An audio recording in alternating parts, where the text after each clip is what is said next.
Habang ako'y naguguluhan,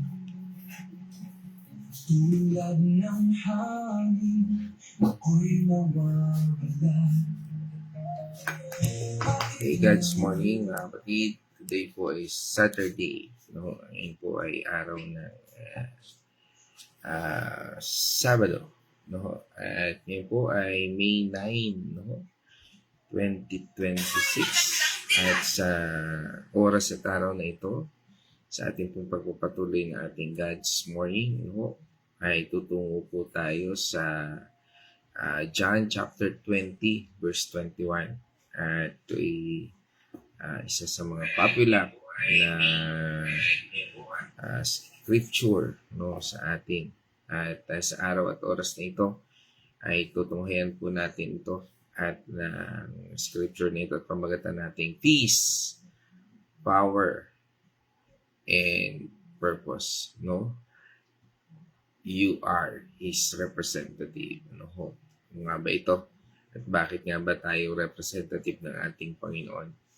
At ano nga ba ang mga bagay na dapat nating matutunan sa talatang ito? At sa ating pong pagtunghay, no, ay tayo po ay babasa ng scripture. Sabi po dito ay, Then Jesus said to them again, Peace to you, as the Father has sent me, no, I also send you as my representative. Tayo po ay ngayon, sasamahan po tayo rin ng ating partner para po sa pananalangin, no, sa ating nabasang talata. At ito po siya. God's morning mga kapatid, tayo po ay manalangin. Panginoon naming Ama, maraming salamat po sa panibagong umaga na ipinagkaloob mo sa amin, Panginoon. Muli namin pag-aaralan ng iyong mga salita, Panginoon. Nawa patubayan mo kami, bigyan ng knowledge at wisdom, Panginoon, para sa pag-aaralan namin ito. Sabi nga po dito sa ating scripture na John 20:21, sinabi na naman ni Jesus, sumainyo ang kapayapaan, kung paanong sinugo ako ng Ama, sinugo ko rin kayo. So, kami po ay humihingi sa inyo ng patnubay, Panginoon, upang gamitin mo, upang suguin mo, Panginoon, upang maipahayag ang magandang balita na aming tatanggapin ngayong umagang ito. At ang lahat po ng ito ay aming ipinapanalangin sa pangalan ng inyong anak na si Jesus. Amen. Amen. No. At ito sa ating tunghay, ay ito pong bahaging ito ng talatang ito ay sabi nga ay ito yung yugto kung saan ay matapos, no, magpakasakit, no, nabayubay ating Panginoon sa krus, no. Sabi nga ay nagpakasakit, no, namatay, at muling nabuhay ang ating Panginoong Hesus, no? Sabi nga ang mga alagad, ang nangyari po sa kanila doon, sila po ay nagtago, no? Sa isang silid, no? Sila ay puno ng takot, no? Kalituhan, pangamba, at lungkot. At dito po ay akala nila ay, sabi nga po ay tapos na ang lahat, no? At nawala na ang pag-asang kanilang inilagay sa ating Panginoon o itinuon sa ating Panginoon sa Kristo. Parang naglaho, bumagsak lahat. No? Parang sa buhay natin, parang minsan parang dumarating tayo sa bagay na yan na parang tila ba tayo ay gusto ng sumuko. No? At dahil hindi natin makita, hindi natin maranasan, no? At parang tila, sabi nga ay nakasarado ang mga pinto, no? At sa katulad din ito, no? At sa yugtong ito ay ang mga Hudyo noon ay sinara nila yung pinto dahil natakot sila sa mga Hudyo at pakiramdam nila ay walang direksyon at walang kasiguraduhan, no? At sa gitna nito ay ang sitwasyon ito po ay sabi nga ay dito, no, biglang nagpakita ang ating Panginoong Hesus, no? At winika po niya ang ating binasang scripture kanina. Sabi niya doon, peace to you, no? O sabi niya sa Tagalog, kapayapaan para sa inyo. At dito po sa ating pagtalakay na ito, no? At pagkilos ng ating Panginoong Hesus ay hindi po ito bago. Ito ay sabi nga ay nakatugon, no? O sabi nga ay katuparan ng mga pangako ng ating Panginoon Diyos, no? Kahit na hindi pa nagiging tao ang ating Panginoong Hesus, no? Ay ito po ay katuparan ng propesiya, no? Dahil sabi nga doon sa basahin po natin yung Psalm 12 verse 5, no? Sabi po doon ay Darating na ako, sabi ni Yahweh, upang saklolohan ang mga inaapi at pinag-uusig na walang magkupkop hangad nilang tulong ay ipagkakaloob. yun, no? Dahil sa mga walang taong nagkukupkop, no? Yun ang sabi ng Panginoon. Darating na siya doon sa Psalm 12 verse 5, no? At doon ipinapakita ng katuparan ng ating Panginoon dito sa John 20 verse 21. Na sa atin ngayon ay atin pong pinangahawakan, na sa atin po ngayon ay ipinapakita, ipinapahayag, no? Sabi nga mapalad yung mga taong nakakaunawa, ano ho. Bagamat ang scripture ng Psalm ay hinahawakan din po ng iba, subalit hindi nila nakikita ang katuparan nito sa ating Panginoon Kristo na nananatili pong nagbubulag-bulagan. At katulad din po na sinasabi dun sa Daniel chapter 2 verse 21, na kalintulad nito at nagbibigay po ng katuparan ayon po sa pangako ng ating Panginoon Diyos. Ano ho? Dito po ay pinapakita rin po doon sa Daniel 21. Sabi doon, dahil sa inyo. Ano ho? Sige, basahin po natin. Siyang nakakapagbago ng mga kapanahunan, nag-aalis ng mga hari sa luklukan, siyang nagbibigay ng karunungan sa matalino at kaalaman na may pangunawa. Yun. Dito ko ipinapakita na lahat yan po ay siya nasa kanyang kapangyarihan. Siya ang nagtatakda ng mga bagay nito, at yan po ang ipinapakita ng ating talata ngayon. Sabi nga po, gaya ng itinatag nung una pa lamang, mula pa kay Abraham, Moses, at saka sa mga propeta, ang ating Panginoon Diyos ay laging nagtatalaga at nagsusugo ng mga kinatawan upang dalhin ang kanyang mensahe at pagpapala. At ngayon, sa ating pong sa pamamagitan po ng ating Panginoon Kristo, ito ay nagaganap, o naganap na. At maaring ikaw ay isa sa mga bahaging ito. O maaring ikaw ay isa sa mga binigyan ng katungkulang ito. Kaya nga po, tulad ng pagkasugo, sabi doon sa ating scripture ng binasa kanina, tulad ng pagkasugo sa akin, sabi ng ating Panginoon Kristo, ng Abba Father, at gayon din naman, sinusugo ko, sino? Kayo. Tayo. Doon sa, sige, basahin po natin yun sa Tagalog kasi nauna nating binasa yung Amplified Version eh. Basahin po ulit natin yung John 20 verse 21. 2021.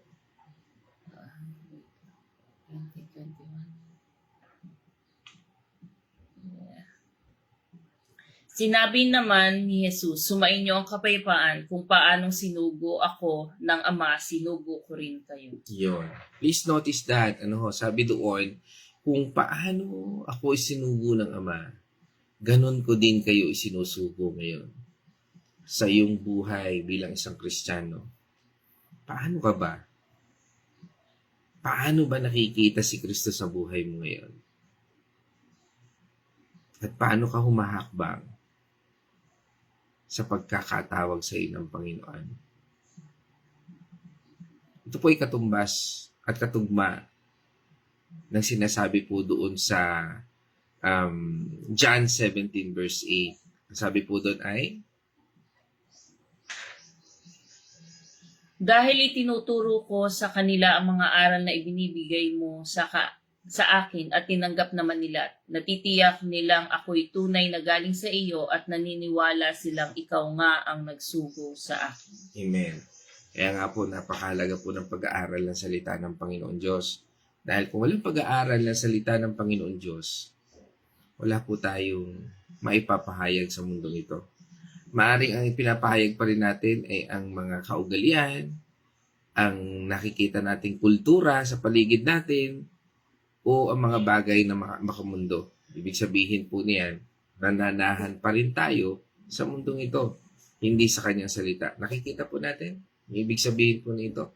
At ito po yung layunin kung bakit napakahalaga po ng pag-aaral ng salita ng Panginoon Diyos na dapat ay nasasalamin sa atin. Kaya nga makikita po natin sa buhay natin, hindi po yan sa paramihan ng nalalaman sa scripture, kundi kung ano po ang isinasabuhay mo ayon sa natututunan mo.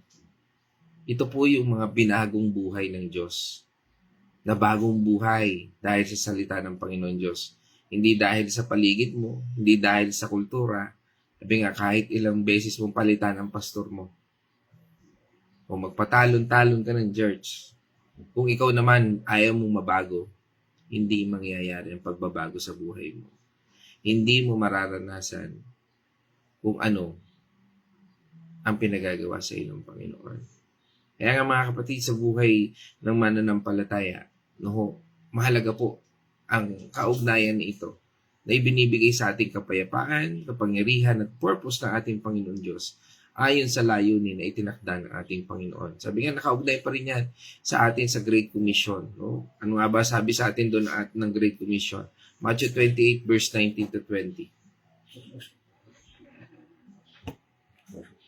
Kaya't habang kayo'y humahayo, gawin ninyong alagad ko ang mga tao sa lahat ng bansa. Bautismuhan ninyo sila sa pangalan ng Ama at ng Anak at ng Espiritu Santo. 20. Turuan ninyo silang sumunod sa lahat ng mga inuutos ko sa inyo. Tandaan ninyo, ako'y laging kasama ninyo hanggang sa katapusan ng panahon. Amen. Notice, sa Great Commission, ang sinabi po doon, habang kayo ay humahayo. Ang tanong, ginagawa ba natin yung paghayo? Ibinabahagi ba natin ang ating Panginoon Diyos, ang ating pananampalataya sa bawat tao na ating nakakasama? Mga bagay na kung saan, sabi nga ay nagbibigay sa atin ng kapahayagan, ng buhay na binago ng ating Panginoon Diyos. Kaya nga mga kapatid, ang mensaheng ito ay direktang nauugnay sa ating paksa ngayon. Ating pamagat, peace, power, and purpose. You are His representative. Sa ngayon, tanong natin, na ipapakita ko ba na ako ay representative ng ating Panginoong Hesus? Kung ating titingnan at ating pagbubulay-bulayan ang ating buhay, maaaring sa buhay na ito, yan ay maging reference na tanong sa buhay natin, sa bawat pagharap natin sa ating sa mga araw, sa bawat araw ng ating buhay. Dito pinapakita po ng ating Panginoon Hesus na bago niya ibigay ang anumang utos o gawain, ibinibigay po muna ng ating Panginoon Hesus ang kapayapaan. Kaya nga mga kapatid, kailangan po nating hanapin ang kapayapaan ito.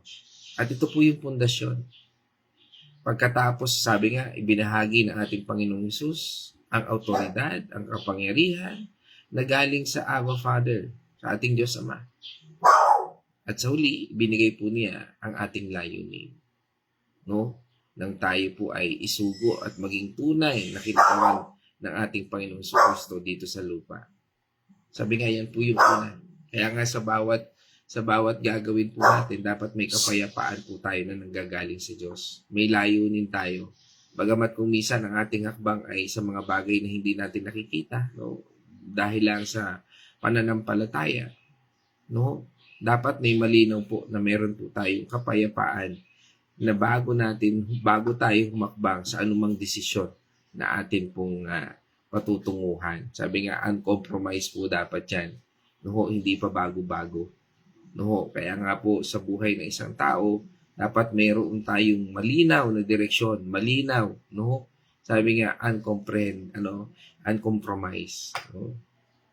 Kaya nga po, ano nga po ba yung mga bagay na dapat na nating unawain sa paksang ito?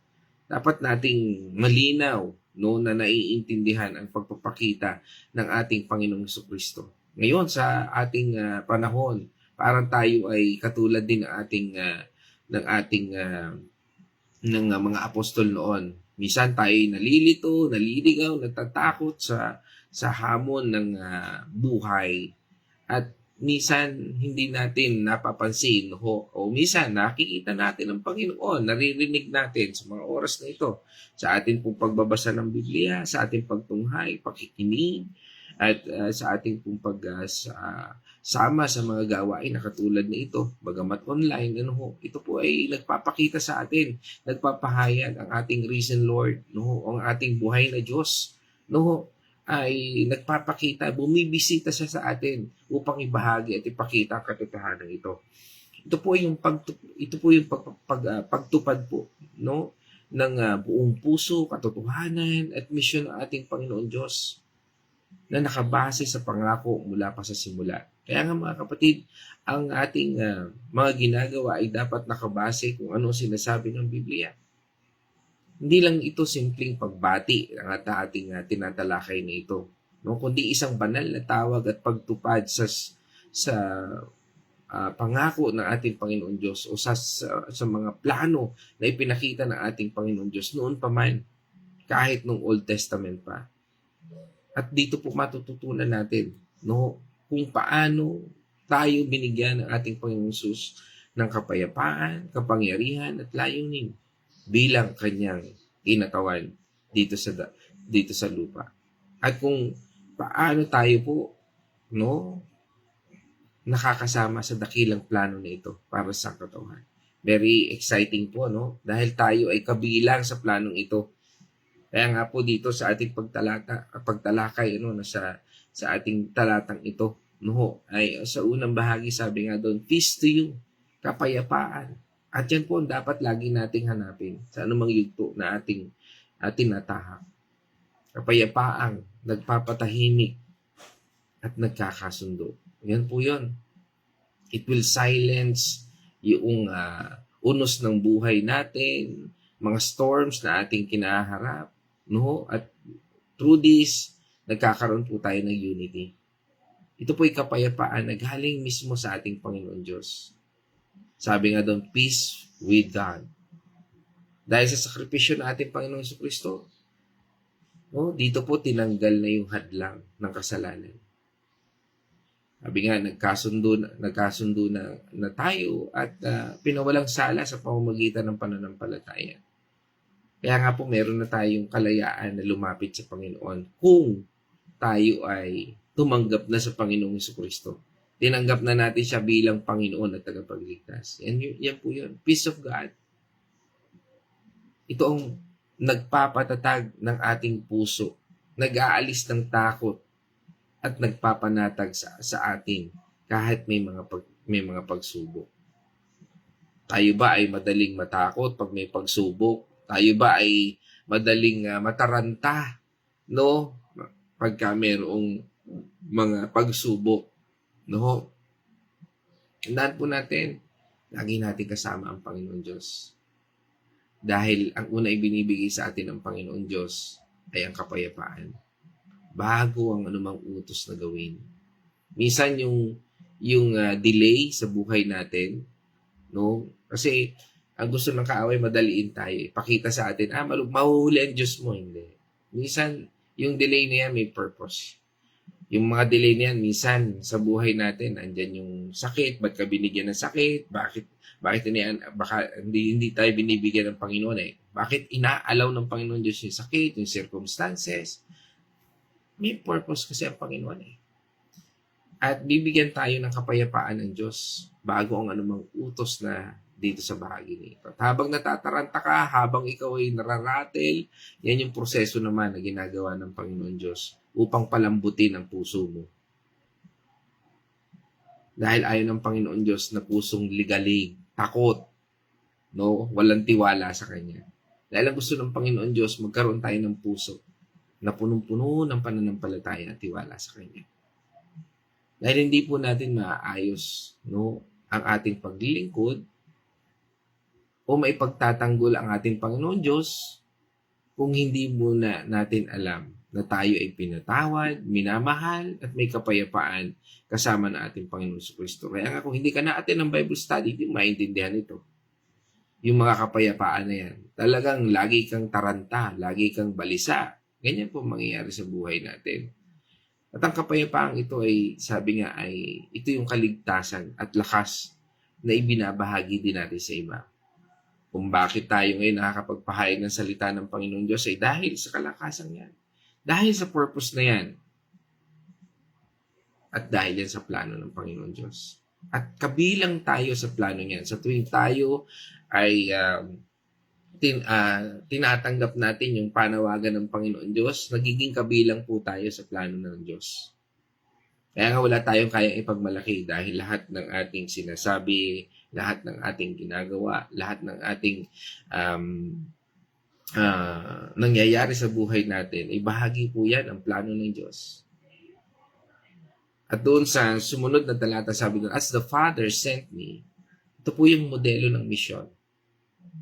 Isinugo ng Ama ang ating Panginoong Jesucristo dahil una, sa dakilang pag-ibig. Diba? Sabi nga doon sa John 3:16, God so loved the world. No? Yung love doon is past tense. Ibig sabihin po doon, talagang mahal na mahal tayo ng Panginoong Diyos nung una pa man. Ano pa? Upang ipakilala ang Diyos Ama at gawin ang kanyang kalooban. Kaya nga po sa tuwing tayo ay lumalakad sa mundong ito at sa tuwing tayo ay nagbabasa ng Biblia, tayo ay nakikinig, yan po ay nagpapakita po sa atin ng ating pagsunod. Dahil ang salita, pag binasa lamang natin at hindi naman natin sinunod, walang saysay, walang epekto sa buhay natin. Hindi ho ba? Sinabi ng Panginoon, magpabautismo ka, magbago ka, magpatawad ka. Yan po yung misyon na ibinibigay sa atin ng Panginoon. Minsan mahirap. Pastor, paano yung kung paulit-ulit naman din gumagawa ng kasalanan? Sabi ng Panginoon, magalit tayo sa masama, pero huwag tayo magkasala. Hindi ibig sabihin nun na nagkasala siya, hindi mo siya patatawarin. Pinatawad mo siya, pero hindi mo tinotolerate yung kanyang pagkakasala. Malinaw. Minsan kasi marami pong nagiging, sinasabi nga, battered husband, battered wife. No. Kasi nga, sabihin na natin sa pagkakaibigan na meron talagang kaibigan na nang-aabuso, meron din kaibigan na hindi, meron ding mapagbigay, no? Pero, sabi nga, dapat balanse po yan. No? Kaya nga sa pagtingin natin at pagtulong sa kapwa, minsan isipin muna natin, natutulungan ba natin talaga yung kapwa o na lalo lang nating naibubuyo sila sa kanilang katamaran o sa kanilang mga bagay na dapat mabago sa buhay nila. No? Kaya lagi po natin tandaan, tayo po ay tinawag ng Panginoon Diyos upang magligtas, maglingkod, at magbigay ng buhay as a representative of our Lord Jesus Christ. Hindi natin yung kayang gawin, tama? Pero tayo as representative ng ating Panginoong Jesucristo, kaya po nating dalhin sa kanila si Kristo. Kaya nga po pagka nagba-Bible study tayo, di ba? Kung yung mga tao sa paligid mo ayaw makinig, no? Halimbawa, ang pinakamahirap diyan, ano, yung asawa mong lalaki, o kaya yung mga anak mo, titigas sa ulo, o kaya yung mga kasama mo sa trabaho, no? Ang gawin mo, kung may pagkakataon naman na hindi naman talaga, laksan mo yung volume. Di ba? O kaya habang nakikita ka na hawak mo Biblia, di ba? Minsan, di ba, may mga pagtututsa pa dyan, no? Nagbabasa ka niyan. Pag nagbasa ka niyan, maluloko ka. Masisira ka ng ulo. No? May mga ganon. Ang daming distraction. Pero tandaan natin, no? Tayo ay tinawag ng Panginoon Diyos upang maging liwanag. At kahit na minsan, mali ang sinasabi nila, minsan, yun po ay nakikitang liwanag sa atin. Yun po ay nagpapakita at senyales sa buhay natin. Nakikita pala nila yung liwanag na ito. Have we noticed that? Minsan, nandun kasi tayo doon sa reaction ng negative na sinasabi nila. Pero hindi natin nakikita. Wow. Nakikita nila yung liwanag. It's a good pa rin yun. No? Kaya nga po is, Ang pagbabasa natin ng salita ng Panginoon Diyos, hindi pwedeng maging bad news yan. Kaya good news po yan. No? Kahit na yung mga tao sa paligid mo, bad ang comment sa iyo. No? Babasa ka ng Biblia. Parang, ano ba naman yan? Chismisa na lang tayo. No? Mga tao, tingnan nyo, notice. Pagka chismisan, present.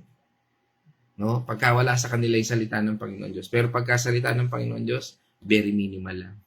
Kunti lang. Ay, nakapag-send na naman ako, tama na yun. Pero pag chismisan, ubos ang maghapon. Kulang pa. Tama? Pero alam mo, kung babad ka sa presensya ng Panginoon Diyos, kaya mo rin gawin yun eh. Yung pag-uusapan niyo yung Panginoon Diyos, kaysa sa buhay ng mga may buhay.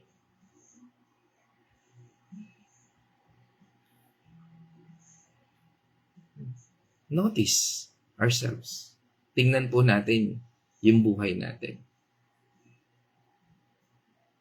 Ang relasyon po natin sa ating Panginoon Kristo ay katulad ng relasyon ng ating Panginoon sa Diyos Ama. At katulad din na sinasabi dito at pinaliwanag. Pinagpapatuloy po ito natin ngayon ang gawain ng ating Panginoon Diyos. Kinatawan po tayo. Imagine niyo kung ikaw ay kinatawan ng presidente ng Pilipinas. Maaaring proud na proud ka na eh. Di ba? Pero ito, kinatawan ka ng gumawa ng universe. Kinatawan ka ng nagligtas sa mundong ito. This is more than enough. He is the only one. Kaya kung meron ka nito, sabi nga, kinatawan ka ni Lord Jesus Christ.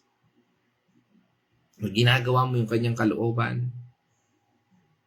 Nagmamahal tayo katulad ng ating Panginoong Hesus na nagmamahal. Sabi nga, no, love the unlovable. Ang hirap nun, no? Mahalin mo yung mga taong hindi naman karapat dapat mahalin. Yan ang utos ng Diyos eh. Ang hirap. No? Tama po ba? Pero yun po yung layunin ng Diyos. Dahil ang paglilingkod natin ay hindi lang basta gawa ng tao. Ito ay gawain ng Diyos sa pamamagitan natin. Imagine mo, sabi nga, bakit ako? No? Anong gusto mo? Yung unggoy? Yung aso? Yung langgam? Ang magmahal sa tao? Isa pa nga sabi, yung Biblia ay sulat lang din naman ng tao. Siguro maniniwala ka na pag ang langgam ang nagsulat.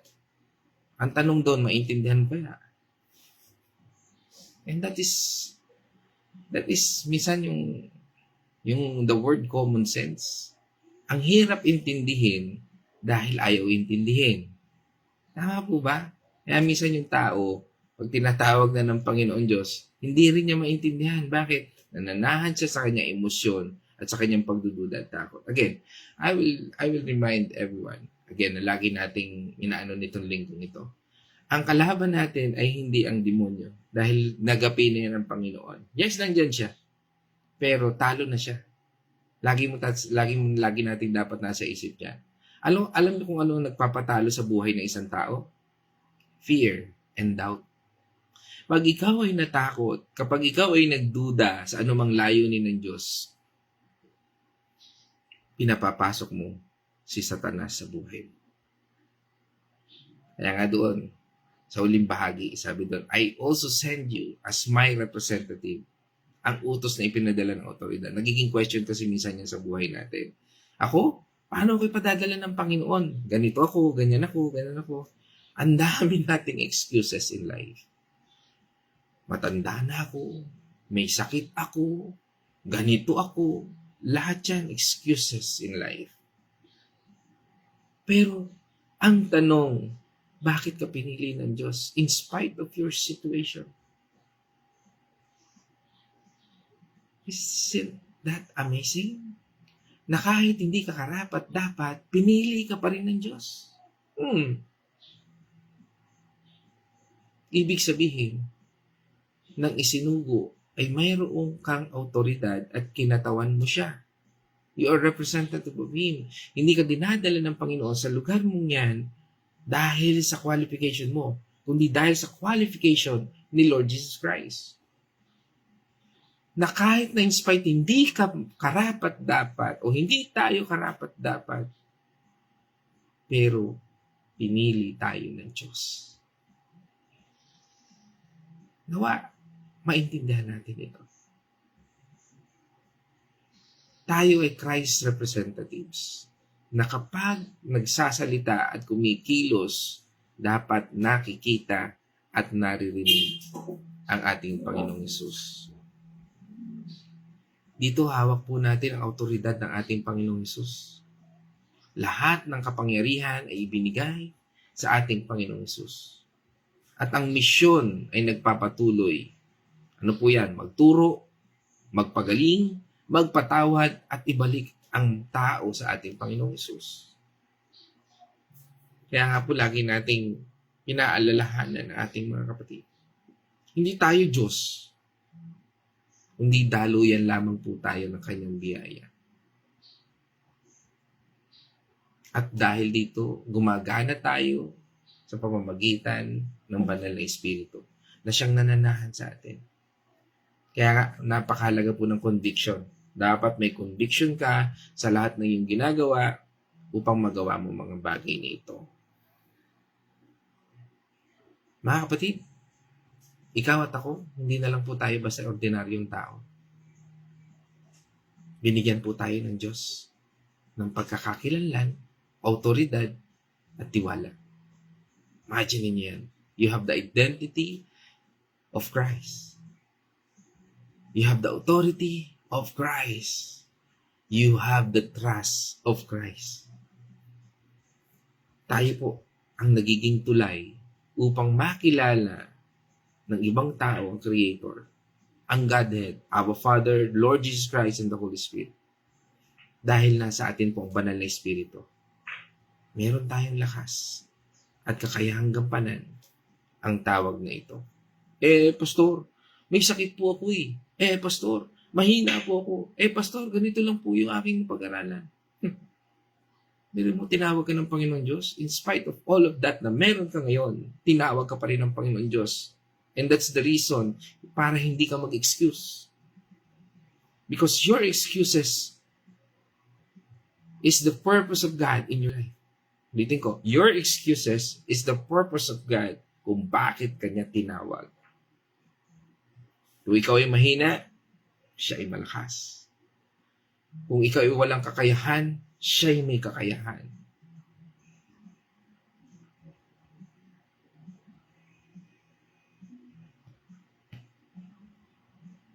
Kailangan lang po nating hanapin yung kapayapaan yan na galing sa ating Panginoon Diyos. At makikita natin yan sa pagbababad po natin ng salita ng Panginoon Diyos. Dahil kung hindi align ang iyong ginagawa, ang iyong sinasabi, sa kung ano ang sinasabi ng Panginoon Diyos, at nakasentro ka lang sa iyong sarili, at sa iyong sitwasyon, para ipagyabang sa iba, wala ang Diyos sa buhay mo. Hindi man siya umaalis, pero malayo ang isip at puso mo sa Kanya dahil ang gusto mong maging tanyag ay ang sariling buhay mo. Wala po yung kapayapaan ng Diyos dyan. Dahil ang kapayapaan ay galing sa Diyos. Ito ang ating pundasyon at kapanatagan. Kaya kung makikita natin yan, tingnan muna natin sa mga kausap natin, nasa Kanya ba talaga? Pag may nagpakilala sa inyong siya'y lingkod ng Panginoon Diyos, tingnan nyo, may kapayapaan ba na nanggagaling sa Panginoon Diyos sa buhay niya? Bago mo alamin at pakinggan. Minsan mga tayo sa mga taong sumisigaw, in Jesus name! Mga tayo doon, pero tanong, may kapayapaan ba sa puso niya? O emotion lang? Marami ho kasi ngayon ng mga Kristiyano na nadadala lang sila ng emosyon nila kaya hindi nakikita yung kapangyarihan ng Diyos. It not manifest on their life sa buhay nila. Dahil nawawala ang kapayapaan. At ang hinahangad lang ay ang kapangyarihan sa kanilang buhay. Kaya hindi nakikita yung purpose, layunin. Napakalaga po ng tatlong bagay nito. Ang kapangyarihan, purpose sa buhay natin. At makikita lamang natin yan kung nandoon ang kapayapaan, the Prince of Peace. Sino yun? Si Lord Jesus Christ. Dahil ang anumang kapangyarihan ay galing sa banal na Espiritu at ito ang lakas ng paglilingkod. Na kaya ka naglilingkod ay dahil sa banal na Espiritu. At dahil may kapayapaan kang gawin ng mga bagay na ito. At nakikita mo yung layunin. Maging kanyang kinatawan, maging kanyang representative, mabuhay hindi para sa sarili, kundi para sa ating Panginoong Jesucristo. Dahil ang kapayapaan ay hindi para itago. At ang kapangyarihan ay hindi para sa rilingin. Parehong ito ay para sa misyon. Gaya ng pagmamahal at pagsugo ng ating Abba Father sa ating Panginoong Jesucristo. Ganun din po tayo. Iniibig at isinugo ng ating Panginoong Jesucristo upang ibahagi ang kaligtasan sa mundong ito. Mula sa Abba Father, sa pamamagitan ng ating Lord Jesus Christ, ating Panginoong Jesucristo, sa kapangyarihan ng Holy Spirit, at sa pamamagitan nating mga mananampalataya. Umuusad at nagaganap ang plano ng Diyos. Kapatid, ano ba ang mga plano ng Diyos sa buhay na nakatalaga ngayong araw na ito? Nawa ay makita natin. Nawa ay mabigay natin ang application nito sa ating pagharap sa mundong ito. Kaya mga kapatid, bilang application at pagharap natin ngayong umagang ito, tanggapin muna po natin yung kapayapaan ng Diyos. Siguraduhin alam natin na tayo ay pinatawad, minahal, bago po tayo maglingkod. Nabuhay po tayo bilang kanyang kinatawan. Siguraduhin natin ang ating salita, gawa, ay nakikita ang ating Panginoong Hesus. At lumabas po tayo at magbahagi. Huwag lang po tayo magtago sa likuran ng ating sakit, karamdaman, at mga limitasyon sa buhay. Dahil ang misyon ay may kasamang kilos. Huwag natin tingnan ang pagkilos ng iba kung paano niya ginawa. Tingnan mo yung sarili mo kung paano ka tinatawag ng Panginoon Diyos kahit sa palagay mo at sa tingin mo ay simpleng paraan lamang.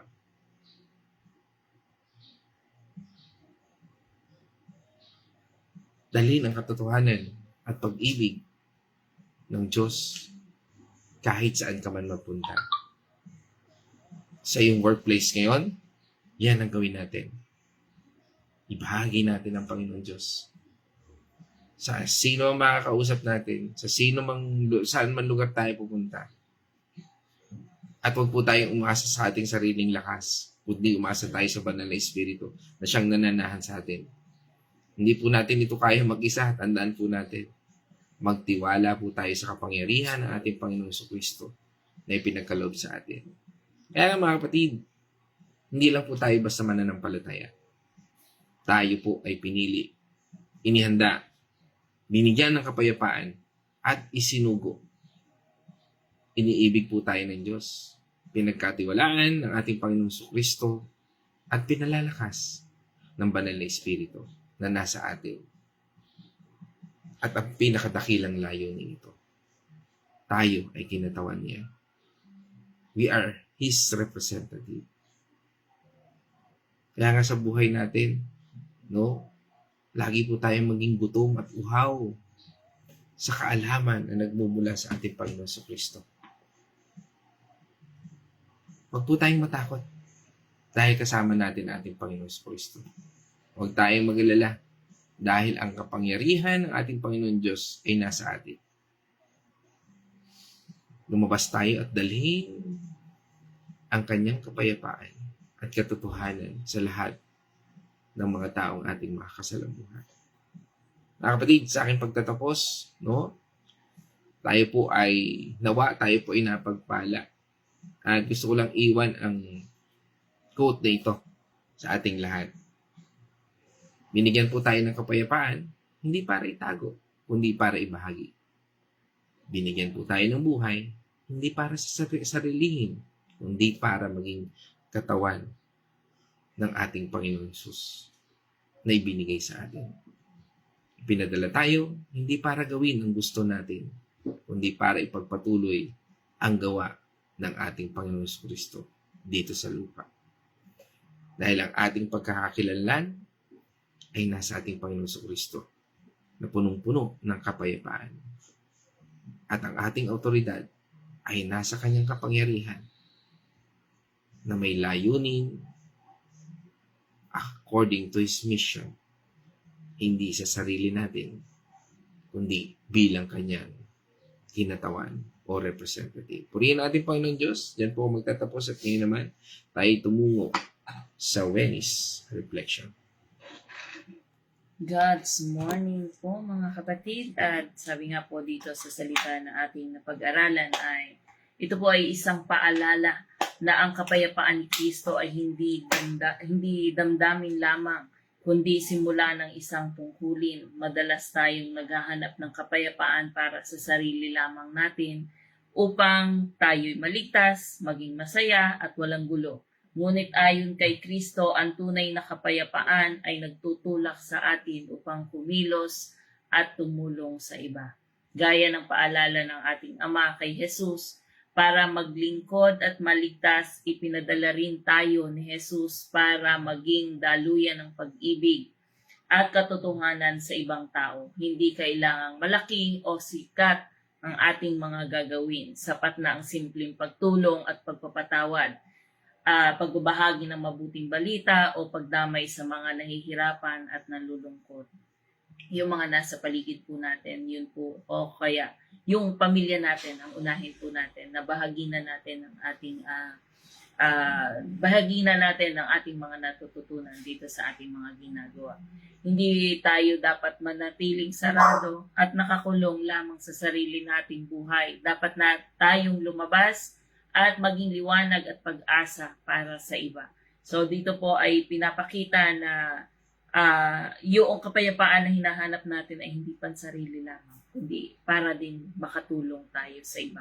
Kaya po ito pong mga pinag-aaralan natin ito po ay paghahanda para sa atin.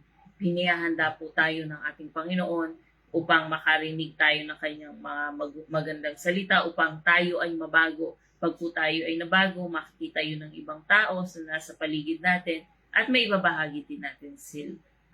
Yung kapayapaan na ating natagpuan sa ating Panginoon, may babahagi din natin sa iba. Kaya po, patuloy po tayong manahan sa presensya ng ating Panginoon, kasi kung hindi po tayo mananahan sa presensya ng ating Panginoon, hindi po natin magagawa yung mga pinapagawa ng ating Panginoon sa atin. Yun lamang po, maraming salamat po and God bless sa inyong lahat. Okay. Salamat sa iyong reflection at ngayon naman tayo tutungo sa ating pagbati sa ating mga kapasama online, no? At pinangunahan po tayo, no, sa ating comment section ng ating kapatid mula sa Makati City. Yan, at pagbati na rin natin sa kanyang buong pamilya sa Bulacan, Santa Maria, no, ang Vasquez family, no? At kasama po natin ngayon sa pamumuno ni Sister Babes Rianzares, no? Pagbati natin sa iyong buong pamilya, kay Kuya Ramil at sa iyong mga anak, no? Isang mapagpalang umaga po, Sister Babes, no? Yan. At purihin ang Diyos sa buhay nyo. At sinundan po yan ng ating kapatid mula sa Bulaking, Chaong. Yan, kasama po natin si Nay Marta Artillaga. Ano ho? Yan, isang mapagpalang umaga po at pagbati po natin dyan sa mga kapatid din natin na nandyan sa Bulacan, no? Sa, yan, kila Nay Gori, Nay Lina, yan, kasama rin natin si Inigo at Yasel, no? At pagbati rin natin dyan kay Kuya Chris Artillaga, no? Dyan sa Bulacan, Chaong. Yan, at tungo naman tayo sa lugar ng Dolores, Quezon, no? Pagbati po natin dito kay Nay Remy, no? Alinea, no? At sa kanyang buong pamilya, no? Yan, pagbati po natin diyan kay Nay Remy Alinea, no? Sa mapagpalang umaga po sa inyo, no? At sa inyong buong pamilya. Yan po sa Dolores, Quezon, no? At yan, pagbati rin po natin, no? Sa ating kapatid, no, sa yan si Ate Cindy Mercado diyan sa Pampanga. Isang mapagpalang umaga sa iyo, no, Ate Cindy. Yan, at pagbati rin po natin sa ating kapatid na sinundan po yan yun. Nandito rin si Kuya Chris, nabati ko na yan kanina. Yan, at pagbati rin natin sa Nonoso family. Yan, si kay Ate Nela. Yan, sa mapagpalang umaga po, Ate Nela, sa iyong buong pamilya. No ho? At sa inyong lahat dyan, ano ho? Sa South Meadows, no? At Maranata, no? Yan, no? Kung saan ka man naroon niyo. Yan, pagbati sa inyong lahat dyan, no ho? At nasundan din po ng ating kapatid, no? Mula po sa Andal Artillaga family, yan sa pamumuno ni Pastor Ape. Isang mapagpalang umaga po sa iyong buong pamilya, Pastor Ape. At sa inyong buong angkan, no? Yan, dyan sa South Meadows, no? Yan. At nasundan din po tayo ng aking kapatid mula sa Santa Rosa, Laguna. Siyempre, pagbati ko na rin sa aking nanay, kay Corazon Mercado. Siyempre, ganyan din sa aking anak na si Casey. Ganun din kay Kyle, no? At sa iyong mga anak, no? Kay Princess, kay Shai, kay Jello, kay CJ, kay Sia, no? Isang mapagpalang umaga. At mula naman sa bayan ng Liliw, kasama po muli natin ang ating nanay Edna Arosena. Yan, isang mapagpalang umaga po, Nay Edna Arosena, no? At pagbati sa inyong buong pamilya. God's morning po. At sinundan niyan ang ating kapatid mula sa Candelaria, Quezon. Pagbati natin kay Bernard Castillo, Mandigma. Yan, isang mapagpalang umaga sa inyong lahat. At pagbati rin natin kay Kiana Lagadya. Yan, isang mapagpalang umaga sa iyo at sa iyong buong pamilya. No? Yan po ay pamangkin namin. Yan, isang mapagpalang umaga sa iyo. Yan, at kasama muli natin si Ma'am Manilyn, no, Mendoza. Yan, isang mapagpalang umaga po sa inyo, Ma'am Manilyn, kapatid, no, at purihin ang Diyos sa iyong buhay, no, at patuloy na tayo maglingkod sa ating Panginoon. Yan, at siyempre yan, nandiyan na rin pala ang aking nanay, nabati ko na kanina. At pagbati rin natin kay Brother Greg, no, Rodriguez, at saka buong pamilya at sa kanyang ministeryo diyan sa kanilang church, no? Diyan, no? Isang mapagpalang umaga sa inyo diyan. No? At pagbati rin po natin sa ating kapatid sa mula naman sa Dolores ulit, no? Kay Tatay Victor at kay Nanay TC Dalangin, isang mapagpalang umaga po sa inyo.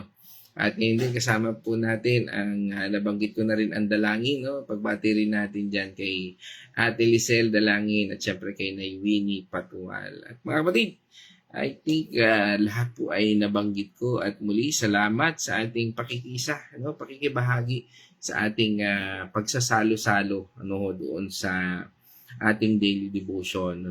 Nawa tayo po ay napagpala ng ating Panginoon at nawa tayo ay nabusog ng karunungan mula sa ating Panginoon Diyos at tayo napagpala. At higit sa lahat, nawa ito ay ating isabuhay, gamitin at patuloy nating gawing sandigan at kasangkapan o armas sa ating pagtunghay sa araw na ito at purihin po ang ating Panginoon Diyos. Yan po kung magtatapos at tayo po ay manalangin. Let's all pray. O maraming Diyos na makapangyarihan, Banal Espiritu at aming Panginoon tagapagligtas. Muli kami po ay nagpapasalamat sa iyong mayamang biyaya at awa. At kami po, Panginoon, ay patuloy na nagtitiwala sa iyong kapayapaan, sa iyong kapangyarihan, O Lord, at sa iyong purpose sa aming buhay. Lord, naniniwala kami, Panginoon, that we are your representative. Kaya nga, Panginoon, sa iyong authority, sa iyong kapangyarihan, O Lord, kami po, Panginoon, ay nagtitiwala na ang mga kapatid namin na may karamdaman ay pinagaling mo na. Especially, Lord, ang aking asawa na ooperahan next Saturday, O Lord, May 16, O Lord, at ganun din, Panginoon, ang aking partner na si Architect Arnel na ngayon po ay nasa ICU, O Lord, at patuloy na lumalaban sa kanyang stroke, O Lord.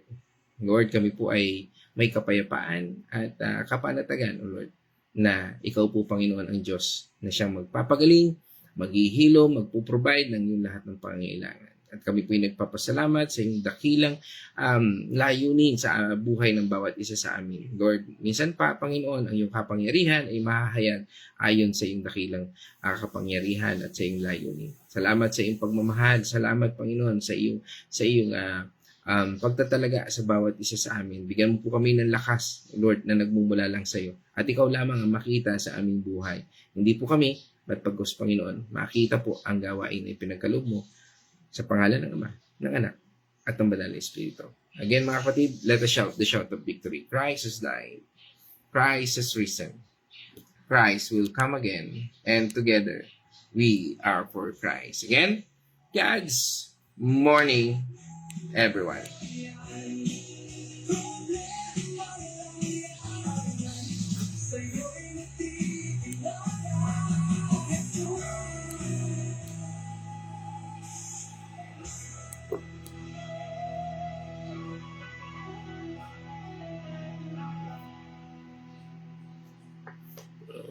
Problema lang yan.